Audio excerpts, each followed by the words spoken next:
All right, let's return now to our top story. Jayanthi Natarajan, the former Environment Minister, has quit the Congress party with a scathing attack on the Vice President of the Congress, Rahul Gandhi, alleging that after instructing her to protect the environment, he publicly criticized her decisions before the election last year in an attempt to woo industry. The Congress has hit back with dirt on Jayanthi and has asked why, when she was minister, she would ask for files to be sent to Chennai and meet industrialists there.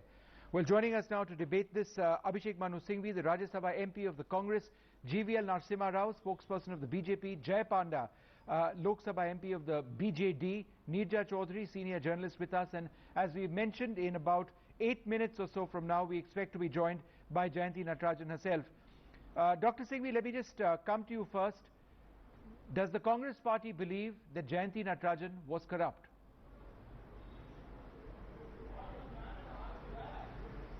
Look, we have said that there were serious allegations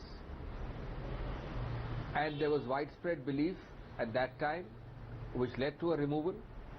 In fact, the present dispensation had coined a specific word, not us, a Jayanthi tax.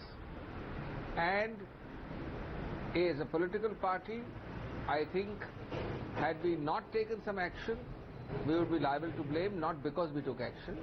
Action was taken, and we have said today from the podium that it was taken with the complete joint concurrence and discussion of both the Congress President and the Prime Minister. So why wasn't she thrown out of the Congress party at that stage? Doing it. Why for a minute would the Congress party keep anybody on their rolls who was corrupt? Because there is a vast difference between the word corrupt you use, between the fact that you say that there is legally provable charges, and information or allegations which may not be in the legal realm. Okay, so there's you a vast believe difference. The two are completely consistent. Right. And there's a vast difference also if you are divested of ministership and not giving party responsibility. It doesn't mean that you have to be expelled from the party. You believe that the charges are very... You believe, Dr. Singhvi, that the charges against her are very serious? That these allegations that the BJP made of a Jayanthi tax were true? We believe what has been now widespread information published here and there also over the last year, that there were situations, data, material which were totally incompatible with the continuance as a minister. And as a responsible political party, action was taken. Okay. Far from actually objecting to it, everybody else should be saying that had you not taken action, it would be irresponsible.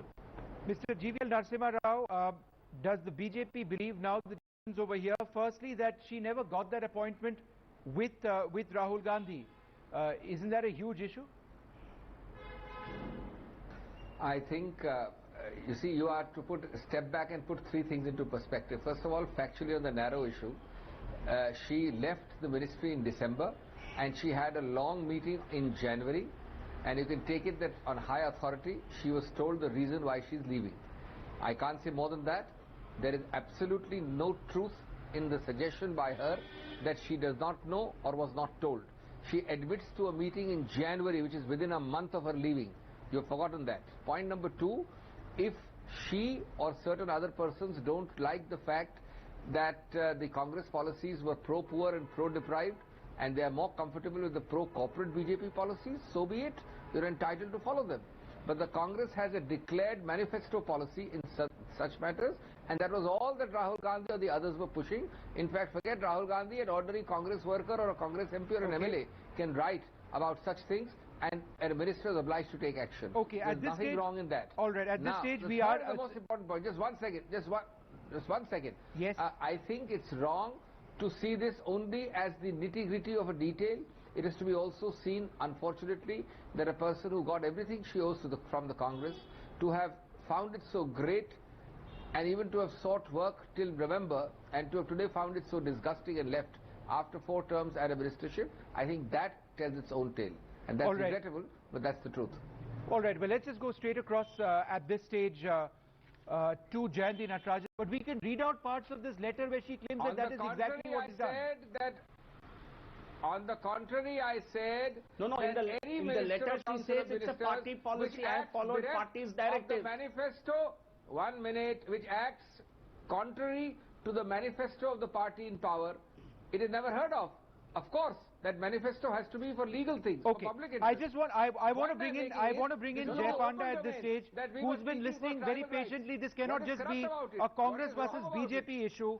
The bottom line over here is that Jayanthi Natarajan took a decision, Minister, but also explaining, albeit indirectly, how Rahul Gandhi was very much in the process of making all sorts of demands. And if you look at the letter that she has written to Sonia Gandhi earlier on, and parts of which we brought you today, it seems that before the elections took place, if Jayanthi Natarajan can be believed, there was a change of tact by Rahul Gandhi from being somebody who was concerned about being given environmental rights in many instances to somebody who was pushing perhaps big business.